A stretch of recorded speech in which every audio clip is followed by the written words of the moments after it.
شهر رمضان الذي أنزل فيه القرآن هدى للناس وبينات من الهدى والفرقان. الحمد لله رب العالمين والصلاة والسلام على خاتم الأنبياء والمرسلين وعلى آله وأصحابه ومن تبعهم بإحسان إلى يوم الدين. أما بعد. محترم حضرات و خواتین، جتنے لوگ ہمارے ساتھ ہیں سب کو میں بتا دوں کہ یہ مجلس بہت بابرکت باادب مجلس ہے، جس میں ہم نبی کا تذکرہ سنتے ہیں. نبی صلی اللہ علیہ وسلم نے جو تکلیفیں اٹھائیں، قوم کے لوگوں نے جو ستایا، اس کی باتیں ہم سنتے ہیں. تو سننے کا بھی ادب ہونا چاہیے.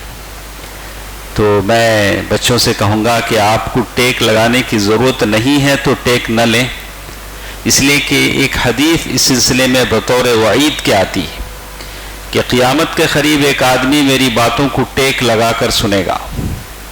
ہاں، اگر عذر ہے، کمر میں درد ہے، آپ ٹیک لگا سکتے ہیں، اس لیے کہ جو باتیں ہم سن رہے ہیں یہ نبی کی وہ باتیں ہیں جس میں نبی نے تکلیفیں اٹھائیں، لوگوں نے ستایا. اس کو سننے کے لیے بھی ہم اس بے اعتنائی کے ساتھ سنیں تو کہیں ایسا نہ ہو کہ ہمارے لیے یہ چیز اللہ کے پاس جواب دینے کا باعث بن جائے. تو گزشتہ درسوں میں ہم نے سنا کہ مکے کے لوگوں نے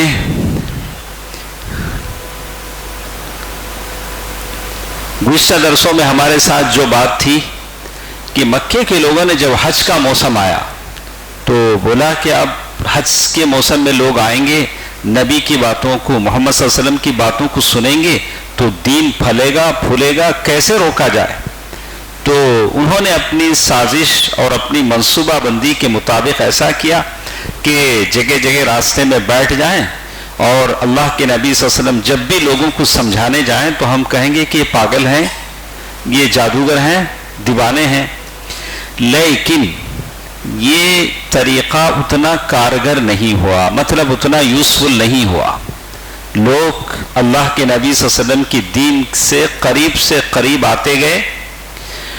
تو اب انہوں نے مختلف کئی طریقے اپنانے شروع کیے. آپ نوٹ کریں، اگر ہو سکے تو لکھ لیں، دل و دماغ میں یاد رکھ لیں. جب بھی آپ اللہ کے دین کا کام کرنے جائیں گے، لوگوں کو سدھارنے جائیں گے، لوگ ایسے ہی پالیسیز اپناتے ہیں، لوگ آپ کے ساتھ بھی ایسے ہی کریں گے. دیکھیے کیا کیا انہوں نے کیا.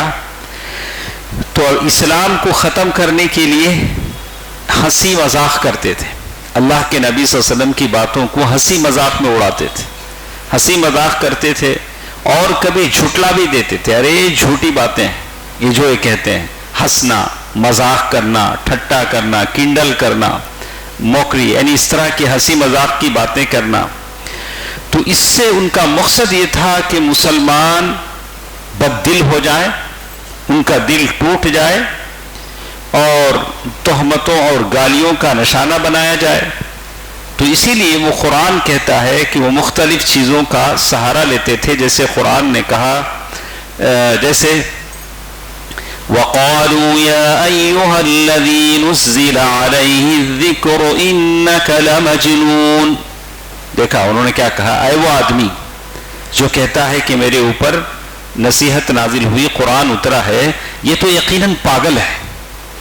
وہ لوگ خود کہتے تھے وَقَالُوا يَا أَيُّهَا الَّذِي نُزِّلَ عَلَيْهِ الذِّكْرُ إِنَّكَ لَمَجْنُونَ. تو مجنون ہے، تو پاگل ہے. اور کبھی یہ بھی بولتے کہ جادوگر ہے، جھوٹا ہے. جیسے اللہ تعالیٰ نے کہا وَعَجِبُوا أَن جَاءَهُم مُنذِرٌ مِّنْهُمْ وَقَالَ الْكَافِرُونَ هَذَا سَاحِرٌ كَذَّابٌ. اللہ اکبر. کیا کہا؟ هَذَا ساحر، میجیشین، یہ جادوگر ہے. اور جھوٹا الگ ہے، اور کیا بولتے ہیں، ہمارے پٹالم کی زبان میں بولا ایک نمبر کا جھوٹا بولتے، نہیں کیا بولتے ہیں، ایک نمبر کا جھوٹا بولتے. تو ویسے وہ لوگ کذاب، کاذب الگ، کذاب الگ، اس میں تفضیل کے ساتھ، یعنی زور دے کر بڑا جھوٹا رہنے کے، تو اللہ کے نبی صلی اللہ علیہ وسلم کو انہوں نے ایسی باتیں کی. وَعَجِبُوا أَن جَاءَهُم مُنذِرٌ مِّنْهُمْ، ارے انہوں نے تعجب کیا، انہی میں سے ایک رسول ان کے پاس آیا، کہا کہ یہ تو بڑا جھوٹا ہے، یہ تو آپ کے ساتھ بھی ہوگا، میرے ساتھ بھی ہوگا، جب بھی اس قوم کو ہم سدھارنے جائیں گے یہ قوم بھی ہمارے ساتھ ایسے ہی کرے گی، جھوٹا کہے گی، پاگل کہے گی، مجنون کہے گی.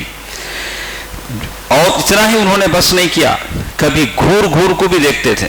آپ لوگوں کو تم دیکھیں گھور گھور کو، ہاں آپ جب بھی اچھا کرنا جائیں گے لوگ گھور گھور کے دیکھیں گے آپ کو، گھور کو، ویسے وہ لوگ بھی دیکھتے تھے. جیسے قرآن کہتا ہے وَإِن يَكَادُ الَّذِينَ كَفَرُوا لَيُزْلِقُونَكَ بِأَبْصَارِهِمْ لَمَّا سَمِعُوا الذِّكْرَ وَيَقُولُونَ إِنَّهُ لَمَجْنُونَ. اللہ کے نبی صلی اللہ علیہ وسلم کو گھور گھور کے دیکھتے تھے اور بولتے تھے کہ تو پاگل ہے. اور یہ بھی ایک طریقہ یہ بھی ہوتا تھا کہ کبھی کسی جگہ اللہ کے نبی صلی اللہ علیہ وسلم نصیحت کرنے کے لیے بیٹھے ہیں، آپ کے پاس دو چار لوگ جمع ہو جاتے تھے، اور وہ دو چار جو لوگ کون تھے؟ کمزور مسلمان، بلال، سلمان فارسی، خباب، خبیب، یعنی اس طرح کے کمزور مسلمان، دھوبی، درزی، بڑائی، ایسے لوگ جمع ہو جاتے. تو یہ لوگ دور کھڑے ہو کے دیکھتے، یہ لوگ رئیس مکی کے، اہؤلاء من اللہ علیہم من بیننا، ہم نہ سوپ چھوڑ وال کو اللہ ان پر ہی احسان کرا سو، انوج بڑے اللہ تمہارے دین کو مانے سو، ہمیں مانیں گے نہیں. دیکھا یہ بات بڑی گمبھیر بات ہے کہ لوگ سمجھتے تھے کہ یہ غریب لوگوں پہ اللہ نے احسان کر دیا. ارے پہلے ہم میں مسلمان ہوئے تو احسان تھا. جیسے قرآن کہتا ہے اچھا یہی حضرات ہیں جن پر اللہ نے ہمارے درمیان سے احسان فرمایا ہے. ہم نہ سوک چھوڑ وال کو دین کسے ملا؟ یہ بلال کو، سلمان فارسی کو. تو اس طرح کا بھی مذاق. الیس اللہ بعالم بالشاکرین، اللہ تعالیٰ نے جواب دیا کہ اللہ تعالیٰ زیادہ جانتا ہے کہ اللہ شکر گزاروں کو، اللہ تعالیٰ کو معلوم ہے کون اس کا شکر گزار ہے، کسے توفیق دینا ہے. اسی مکے میں پڑھ کر بڑا ہوا کون؟ ابو لہب، اللہ اسے ہدایت نہیں دیا. سلمان فارسی ایران سے آئے، اللہ ان کو صحابی کا درجہ دے دیا. بلال از حبش، صہیب از روم، صہیب روم سے آئے، اللہ نے ان کو ہدایت دے دیا. بلال حبش سے آئے، اللہ نے ان کو ہدایت دے دیا. لیکن کعبے کے سائے میں جو پلا ابو لہب، انہیں ہدایت نہیں ملی. دیکھا آپ نے، اللہ ہدایت دیتا ہے تو کیسے لوگ؟ بہت سارے لوگ عالموں کے ساتھ ہی رہیں گے، بڑی خدمت کریں گے، اٹھائیں گے، بٹھائیں گے، لے جائیں گے، چھوڑیں گے، لیکن ہدایت نہیں ملتی. ہدایت ایسے لوگوں کو بھی نہیں ملتی.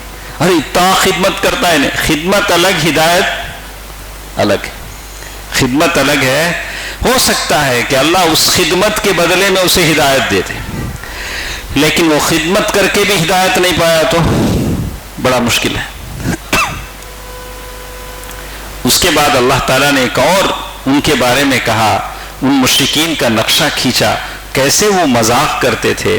ان الذین اجرموا كانوا من الذین آمنوا يضحكون وَإِذَا مَرُّوا بِهِمْ يَتَغَامَزُونَ. وہاں سے جاتے تو ایک دوسرے کو انکھیاں سے اشارہ کرتے، دیکھ با انوچ اللہ کے نبی کو ایمان لائے. یتغامزون، آنکھوں سے اشارہ کرنا. وَإِذَا انْقَلَبُوا إِلَىٰ أَهْلِهِمْ انْقَلَبُوا فَاكِهِينَ، اور گھر والوں کی طرف جاتے تو ہنستے ہوئے جاتے. وَإِذَا رَأَوْهُمْ قَالُوا إِنَّ هَٰؤُلَاءِ لَضَالُّونَ، اور جب انہیں دیکھتے تو کہتے یہی لوگ مجرم ہیں. تو ساری آیتوں کا خلاصہ، پہلی بات یہ معلوم ہوئی کہ یہ لوگ کیا کرتے تھے؟ اللہ کے نبی کے ساتھ، صحابہ کرام کے ساتھ ہنسی مذاق کرنا. ہاں آپ نے سن لیا کہ کیسے کیسے ہنسی مذاق کے انداز تھے، آنکھوں سے اشارے، باتوں سے مذاق، ذلت آمیز باتیں، یہ ساری چیزیں چلتی تھی. ایک دوسری چیز جو یہ علماء نے لکھا ہے، آپ صلی اللہ علیہ وسلم کی جو تعلیمات تھیں، ان تعلیمات کو مسخ کرنا، شکوک و شبہات پیدا کرنا، یہ بہت بڑی چیز ہوتی ہے. آپ کچھ اچھا بولنا چاہیں گے تو سامنے والے بولا نہیں با اس میں کیا فائدہ ہے، با اس کا سے انہیں بولتا سو. آپ جو بھی بولنا چاہیں گے ان باتوں کو کیا کرتے ہیں، بگاڑ دیتے ہیں.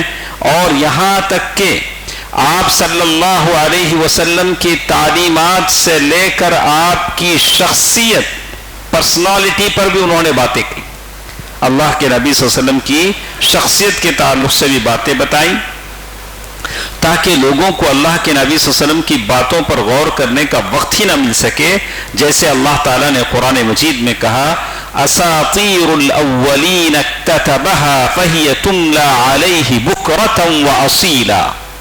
قرآن مجید کی آیتیں نازل ہوتی تھی لیکن یہ لوگ کیا کہتے تھے، یہ پہلوں کے افسانے ہیں. افسانے بولے تو کامکس کتاب آتی نہیں، اسٹوریوں کی کتاب آتی، ہاں ڈائجسٹ آتی تھی پہلے، کیا کون سی ہے، ٹنکل ڈائجسٹ آتی تھی، چھوٹے بچے پڑھتے تھے. بولا کہ یہی کہانیاں ہیں، کہاں سے جبریل آتے ہیں، کہاں سے قرآن آتا ہے، بس یہ تو کہانیوں کی باتیں.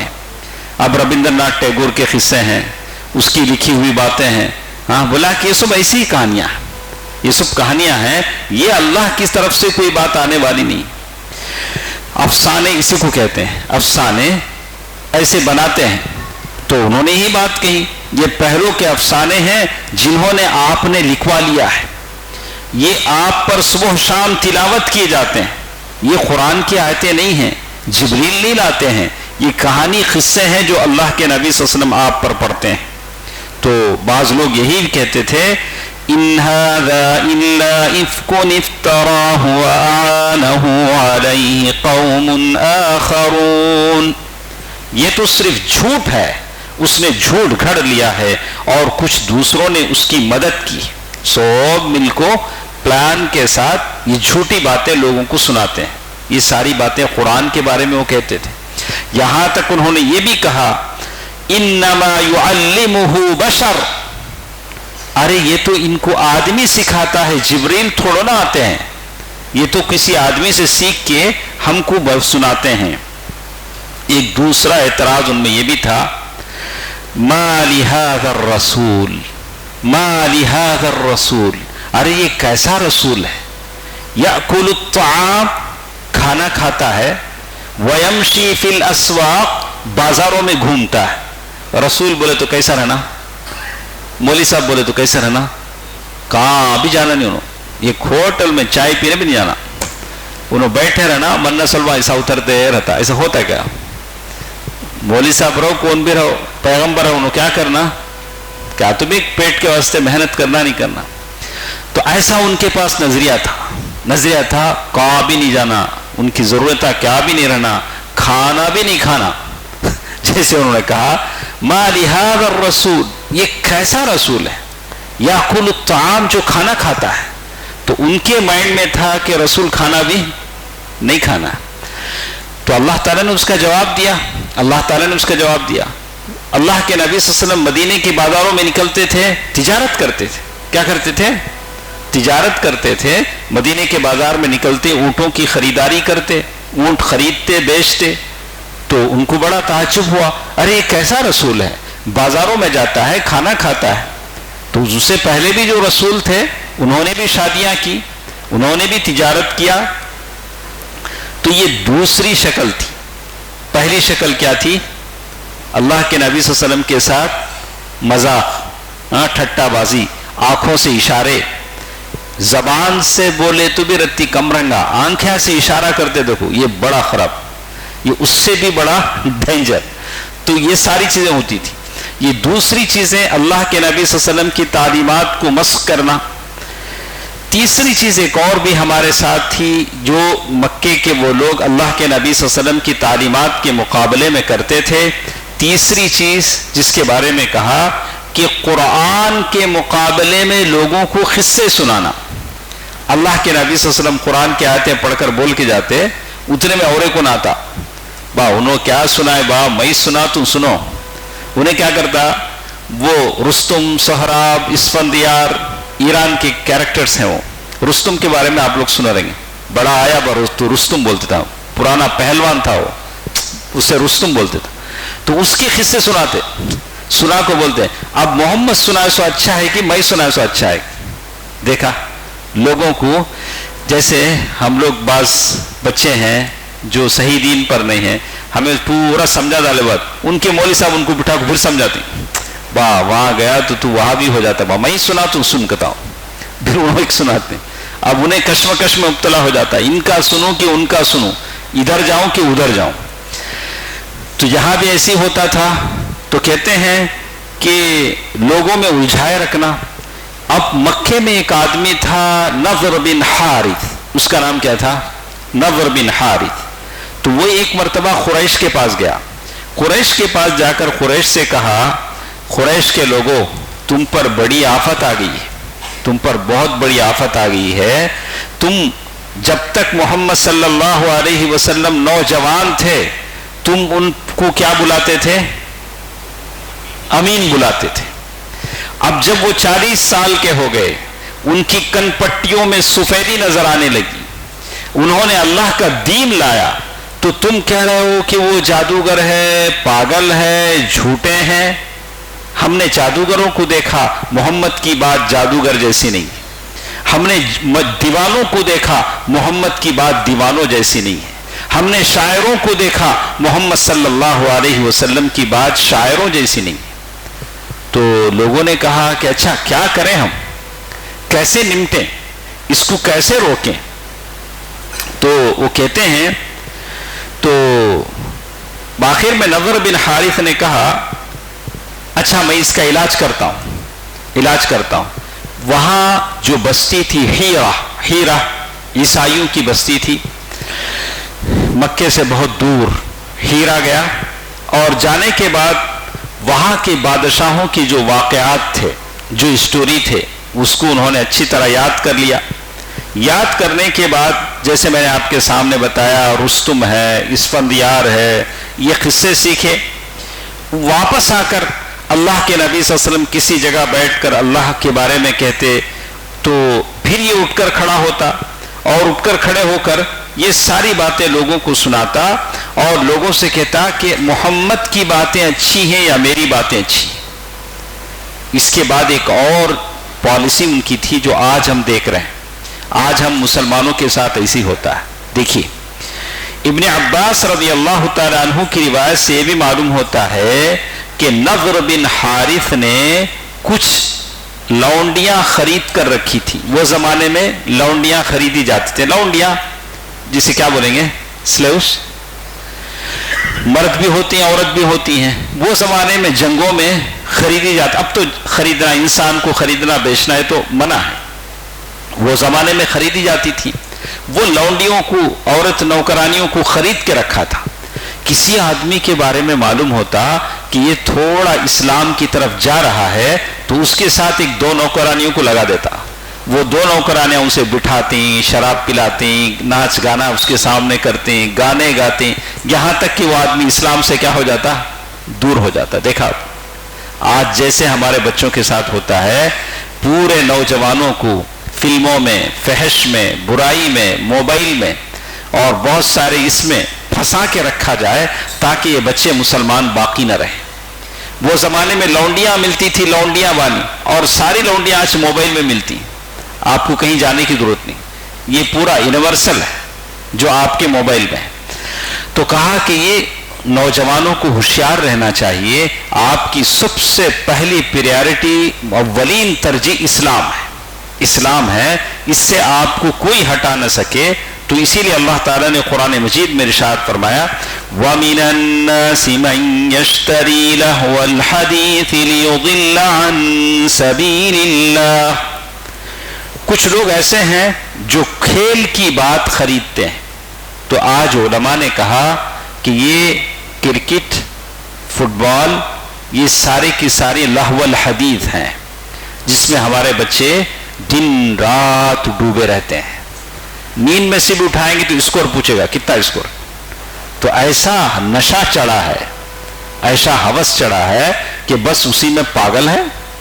تو کہا کہ اسی لیے لہو الحدیث ہے جو آدمی کو دین سے کیا کرتا ہے؟ گمراہ کرتا ہے. ایک چوتھی صورت جس کے بارے میں کہتے ہیں اب دیکھیے اب کیا کرتے ہیں، ملے تو سر کے بال پکڑ لینا، نہیں تو پاؤں پکڑ لینا، دو میں سے کیا کرتے ہیں لوگ، کیا کرتے ہیں اب دیکھا کوئی صورت نہیں ہے تو ایک چوتھی صورت پہ وہ آئے، وہ آ کر کے بولے محمد صلی اللہ علیہ وسلم ایسا کرتے ہیں، ایک مہینہ ہمیں اللہ کی عبادت کرتے ہیں، تم ایک مہینہ ہمارے معبودہ کی عبادت کرو۔ دیکھا لاسٹ کہاں تک آ گئے، کون سا بھی نہیں چلا، لاسٹ میں کہا گئے چلو ایسا کر لیتے ہیں، لکم کہا کہ ایک مہینہ تمہیں کرو، ایک مہینہ ہمیں کرتے ہیں۔ جیسے انہوں نے کہا سودے بازی، اسے کیا بولتے ہیں، کچھ دو کچھ لو، کچھ دو کچھ لو، اس پالیسی پر وہ آگے کہتے ہیں یعنی کچھ لو اور کچھ دو کو اصول پر اپنی بعض باتیں مشرکین چھوڑ دیں اور بعض باتیں نبی صلی اللہ علیہ وسلم چھوڑ دیں۔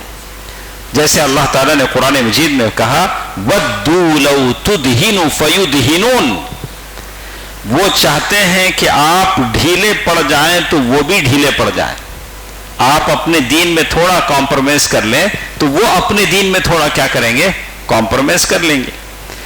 طبرانی کی روایت ہے کہ مشرکین نے رسول اللہ صلی اللہ علیہ وسلم کو یہ تجویز پیش کی کہ آپ ایک سال حبل، لات، منات، عزا کی پوجا کریں، ایک سال ہم اللہ کی عبادت کریں گے، ایسا انہوں نے یہ کیا۔ اب بن حمید کی روایت اس طرح ہے کہ مشرکین نے کہا کہ اگر آپ ہمارے معبودوں کو قبول کر لیں تو ہم بھی آپ کے اللہ کی عبادت کریں گے، تو اس طرح کی بات انہوں نے کہی۔ یہ سب بڑے بڑے قوم کے لوگ تھے، انہوں نے کہا کہ ایسا کریں اچھا ہے، تو اللہ تعالیٰ نے اس پر پوری سورت نازل کر دی۔ کون سی سورت ہم وتر میں پڑھے، قُلْ يَا أَيُّهَا الْكَافِرُونَ، آپ کہہ دیجئے کہ اے کافروں، قُلْ يَا أَيُّهَا الْكَافِرُونَ لَا أَعْبُدُ مَا تَعْبُدُونَ، جس کی میں عبادت کر رہا ہوں، لا اعبد، جس کی تم عبادت کر رہے ہو اس کی میں عبادت نہیں کروں گا۔ تمہیں کہہ رہے ہو کہ ایک سال میں تمہارے خداؤں کی عبادت کر لوں، نہیں، لا اعبد ما تعبد ولا انتم عابدون ما اعبد، اور یہ بھی نہیں کہ تم میرے خدا کی عبادت کرنے والے ہو۔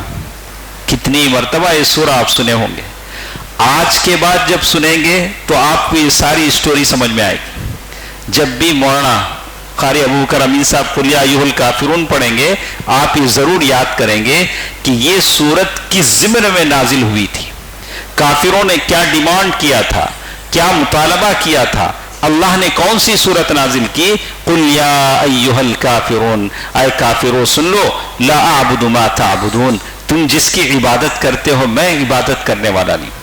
ہمارا دین بالکل صاف ہے، ایسا نہیں ابھی تو الیکشن آنے والا ہے، ہاں اب تو الیکشن، اب ہم دیکھیں گے کہ بعض مسلمانوں کو مندروں میں بھی جا رہے ہیں، پوجا بھی کر رہے ہیں، کبھی مسجدوں میں وہ لوگ بھی آ جاتے ہیں، تو یہ سب اپنے دین میں پرفیکٹ نہیں ہوتے ہیں، ان کا دین ہی سیاست ہوتا ہے، چلو ادھر کی ہوا ہو جدھر کی، چلو ادھر کی ہوا ہو جدھر کی، ایسا دین نہیں ہوتا ہے، دین بالکل خالص ہوتا ہے۔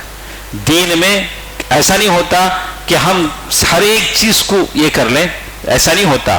اللہ تعالیٰ کی وحدانیت، اللہ تعالیٰ کی ربوبیت، اللہ تعالیٰ کی الوہیت، بالکل اللہ تعالیٰ کی ذات صفات بالکل یکتا ہے اور تنہا ہے، ہم کسی کو اس میں شریک نہیں کر سکتے، نہ اس کے اسماء میں، نہ صفات میں، نہ اس کی ذات میں، نہ اس کی عبادت میں، کسی کو ہم ساچے داری بنا نہیں سکتے۔ تو کہتے ہیں تو اس وقت اللہ تعالیٰ نے یہ سورت نازل کر دی۔ کتنی صورتیں ہوگی؟ 4 صورتیں ہوگی۔ اب چاروں صورتیں بھی ناکام ہو گئی، اب چاروں صورتیں بھی ناکام ہو گئی، تو اب انہوں نے ظلم و جور کا بازار گرم کرنا شروع کر دیا، اب ظلم کرنا شروع کر دیا، تو طرح طرح کی کارروائیاں انہوں نے شروع کی۔ ایک کمیٹی انہوں نے تشکیل دی جس کا سربراہ ابو لہب تھا، اس کمیٹی کا بڑا کون تھا؟ ابو لہب تھا، اور اس کمیٹی کا کام یہ تھا کہ مسلمانوں پر ظلم روا رکھا جائے، اور لیکن جیسے کہتے ہیں مسلمانوں مسلمانوں پر ظلم کرنا آسان تھا، یعنی کسی بھی آدمی پر ظلم کر سکتے تھے، لیکن اللہ کے نبی صلی اللہ علیہ وسلم کے لحاظ سے بڑی مشکل تھی۔ اللہ کے نبی صلی اللہ علیہ وسلم کو ظلم کا نشانہ بنانا بڑا مشکل تھا، اس لیے کہ اللہ کے نبی صلی اللہ علیہ وسلم کی پرسنالٹی ذاتی طور سے پرشکوہ یعنی باوقار اور منفرد شخصیت ہے۔ اللہ کے نبی صلی اللہ علیہ وسلم کو ہاتھ لگانا بڑا مشکل کام تھا، دوسرے لوگوں کو ستانا آسان تھا۔ سارے لوگ آپ کی تعظیم کرتے تھے، آپ کا احترام کیا جاتا تھا۔ اس ذاتی عظمت کے علاوہ ایک اور چیز اللہ کے نبی صلی اللہ علیہ وسلم کو حاصل تھی، وہ ابو طالب کا ساتھ۔ ابو طالب نے کہا کہ تم کام کرو، میں تمہارے ساتھ ہوں۔ تو اس طرح سے بڑی مشکل میں وہ پڑ گئے تھے۔ تو اس میں کہتے ہیں کہ اللہ کے نبی صلی اللہ علیہ وسلم نے جو دعوت دی، وہ دعوت ایسی تھی کہ ان کے لیے بڑی سردرد بنی ہوئی تھی، ان کی بتوں کو یہ کر رہے تھے۔ آپ سمجھ سکتے ہیں، جیسے انہوں نے لکھا کہ اللہ کے نبی صلی اللہ علیہ وسلم کے نبی بنائے جانے سے پہلے اللہ کے نبی صلی اللہ علیہ وسلم کی دونوں بیٹیوں کی شادی، ایک رقیہ اور دوسری ام کلثوم رضی اللہ عنہما، ان دونوں کی شادی ابو لہب کے دونوں بیٹوں عتبہ اور عتیبہ ان دونوں سے ہوئی تھی۔ اللہ کے نبی صلی اللہ علیہ وسلم جب اسلام لائے، جب نبوت کا دعویٰ کیا، تو اب دشمن کو کچھ بھی نہیں ملا، تو کیا کیا اس نے؟ بیٹوں سے کہا کہ اللہ کے نبی کی دونوں بیٹیوں کو تمہیں دونوں کیا کرو؟ طلاق دے دو۔ ایسا ہوتا ہے، اب کسی سے کسی کی دشمنی ہو، دشمنی نکالنے کا کوئی بھی طریقہ نہیں ہے، تو ایسے نیچ حرکتیں لوگ کرتے ہیں۔ وہی طریقہ اس نے بھی کیا، جیسے مجھے ان سے دشمنی ہو گئی ذیشان صاحب سے، ہاں کیسا نکالنا دشمنی معلوم نہیں، انہوں مجھے کہ ابھی 1000 روپے خرچ دیے، میں کیا کروں گا؟ کم از کم دشمنی کیسا نکالوں گا؟ ان کے پیسے واپس نہیں کروں گا۔ ایسے لوگ کرتے ہیں، یہ دشمنی نکالنے کے طریقے ہیں۔ تو وہ ایسا تھا، اللہ کے نبی صلی اللہ علیہ وسلم کی جو بیٹیاں ہیں، دونوں بیٹیوں کو بیک وقت طلاق دے دی۔ اللہ اکبر، نبی کی دونوں بیٹیاں طلاق شدہ گھر پہنچی۔ یہ اللہ کے نبی صلی اللہ علیہ وسلم نے کیسی کیسی تکلیفیں اٹھائیں، اللہ کی رحمتیں اور برکتیں آپ صلی اللہ علیہ وسلم پر ہو۔ اسی طرح ایک ایسی نیچ حرکت، دشمن کے ہاں بھی کسی کا انتقال ہوتا ہے تو دشمن خوش نہیں ہوتا، یعنی دوسرے چیزیں ہو سکتے ہیں، لیکن کسی ہمارے کسی دشمن کے گھر میں کسی کا انتقال ہو جائے تو کم از کم ہمدردی کا اظہار کرتے ہیں۔ لیکن جب اللہ کے نبی صلی اللہ علیہ وسلم کے بیٹے عبداللہ کا انتقال ہوا تو ابو لہب اتنا خوش ہوا، دوستوں کے پاس جا کر بولنے لگا کہ محمد کے بیٹے عبداللہ کا انتقال ہو گیا، وہ دم کٹے ہو گئے، یعنی ان کی نسل ختم ہو گئی۔ کیا بولنا چاہ رہا تھا وہ؟ ان کے لڑکے کا انتقال ہو گیا، اب لڑکے پیدا نہیں ہوں گے، اب تو بچیاں ہی بچیاں ہیں، ان کی نسل ختم ہو گئی۔ تو خوشی سے جا کر لوگوں سے بولنے لگا۔ اسی کو حدیث میں کہا گیا شماتت اعداء، دشمنوں کی خوشی۔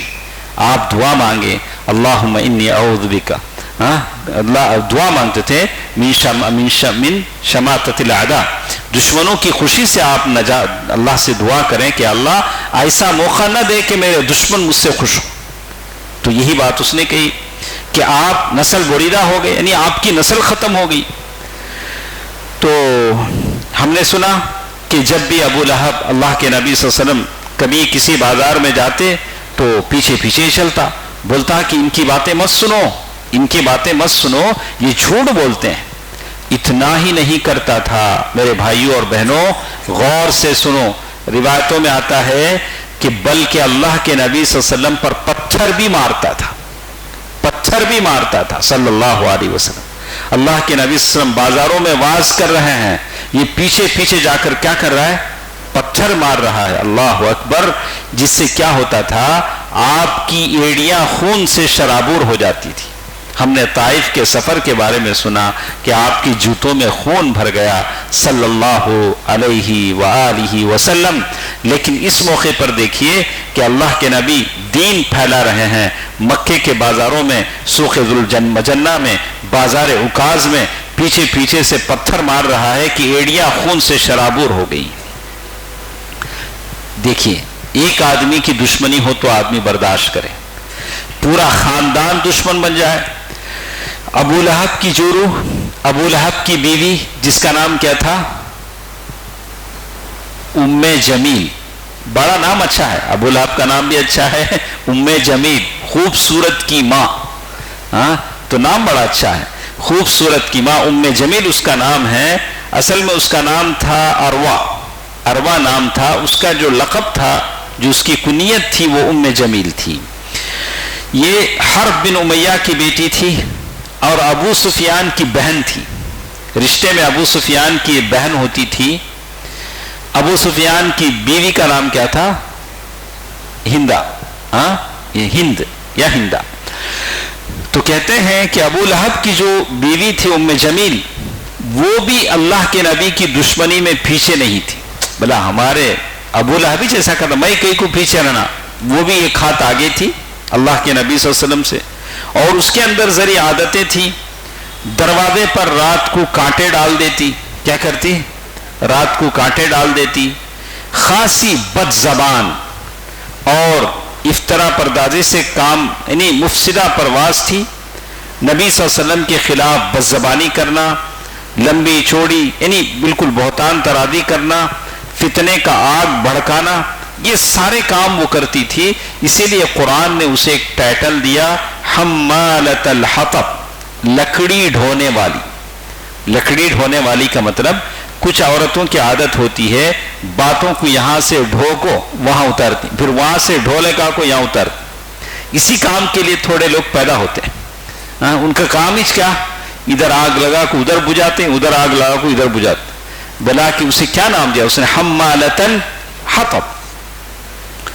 اب اسے معلوم ہوا کہ قرآن میں ایک سورت نازل ہوئی ہے، اللہب، سورۃ اللہب، جس میں اس کے شوہر کی مذمت کی گئی ہے.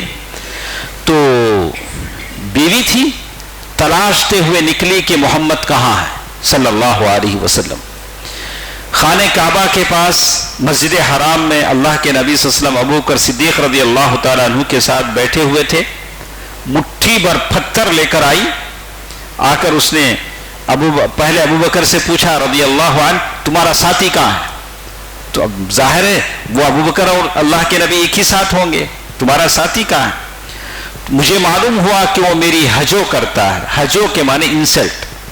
انسلٹ نہیں کیا. قرآن کی آیتیں نازل ہوئی، اللہ کے نبی صلی اللہ علیہ وسلم نے قرآن کی آیتیں سنائیں، اور اس نے کہا کہ میں اگر محمد کو دیکھ لوں تو مٹھی پتھر اس کے منہ پر مار دوں گی. اور ساتھ ساتھ وہ کہہ رہی کہ میں بھی شاعرہ ہوں، محمد شعر کہتے ہیں تو میں بھی شعر کہتی ہوں. اس نے بھی شعر کہے، مذمما عصینا وامرہ ابینا ودینہ قلینا. ارے وہ ایسا آدمی ہے جس کی مذمت کرتے ہیں، ہم اس کی بات نہیں مانتے، ہم اس کے دین کا انکار کرتے ہیں اور ہم اس کے دین سے ناراض ہیں.